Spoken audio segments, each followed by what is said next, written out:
The WSAV Friday Night Blitz Highlight Show, presented by Truist. The high school football season is down to the nitty-gritty. I'm talking about the first week of district play. We got all the highlights for you right here on WSAV, our Friday Night Blitz show. And we are starting our highlights with our game of the week. Undefeated Thomas Hayworth at Hilton Head Christian Academy. Two defending state champs, Thomas Hayworth. Well, guess what? They strike first. It's going to be Shuford. He drops back, and he finds Tony O'Banner, who knows what to do with the ball when he gets the rock in his hands. He takes it 53 yards to the house for a 6-0 lead. Hilton Head Christian, though, Dylan Clark looking to get the tie back all in one play. It's going to be Isaiah Anderson. I got you, bro. He capitalizes off the bobble, and ladies and gentlemen, we got a tight game. Hilton Head Christian looking to turn defense into offense. And that's where James Crosby steps in as he comes up with a big interception. And, Coach, are you going to like this run back? I think you are, because he's going to take this ball all the way down to the goal line. And then Clark says, hold on, young man, let me handle the rest. He takes the run off tackle. Hilton Head Christian goes up by 2 scores, and they will win this game. Hilton Head Christian gets the W. Final score, 33-24.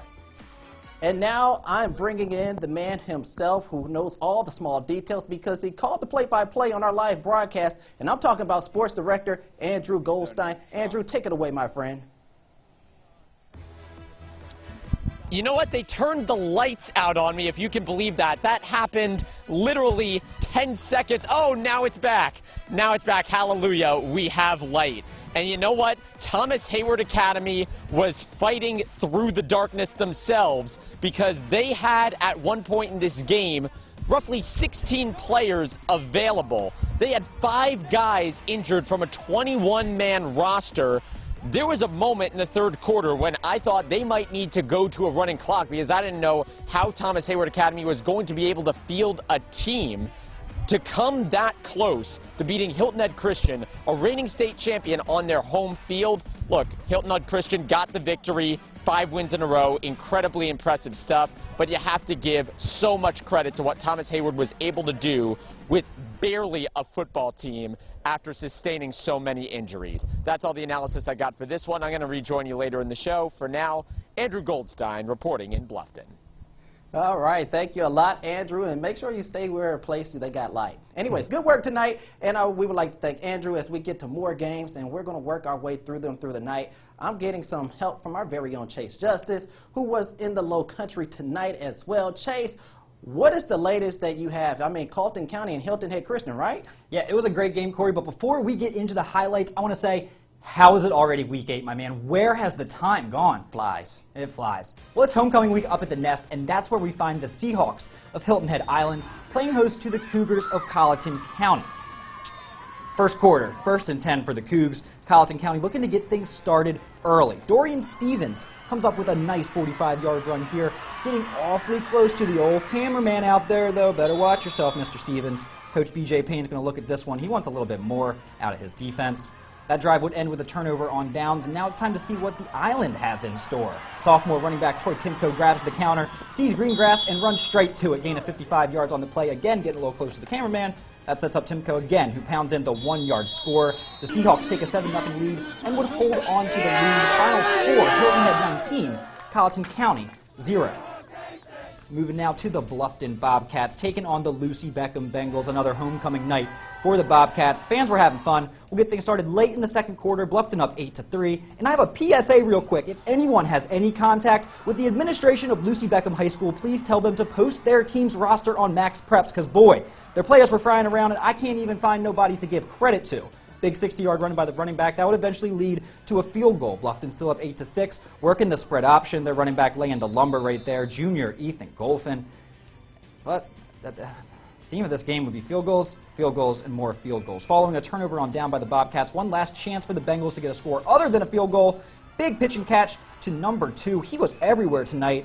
Note for the Bobcats, starting quarterback Max Bohan Stratton. I hope I got your name right there. He wasn't playing when I arrived. I saw his arm in a sling. Not sure of the severity of that injury. It would be big if it is severe. There he is on your screen. Lucy Beckham takes this one. Final score 22-14.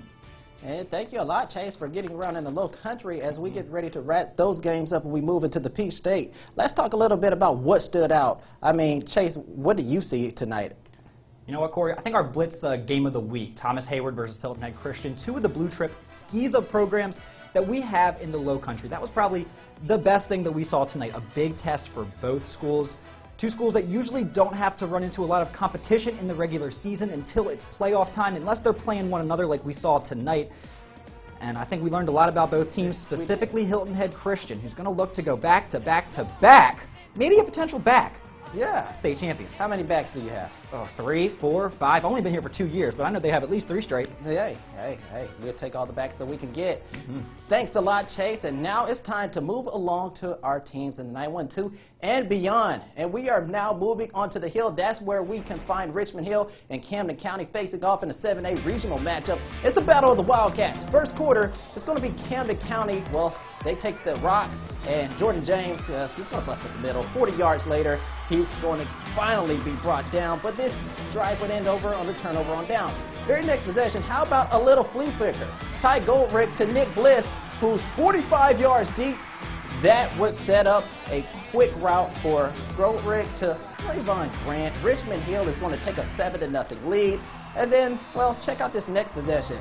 Looking for an answer, the Wildcats. And Mason Rosby, he's going to be wide open. A little social distancing going on in the secondary. Quan Floyd takes the pass 50 yards to the house, and it would be a back-and-forth game all night. Camden County taking the win.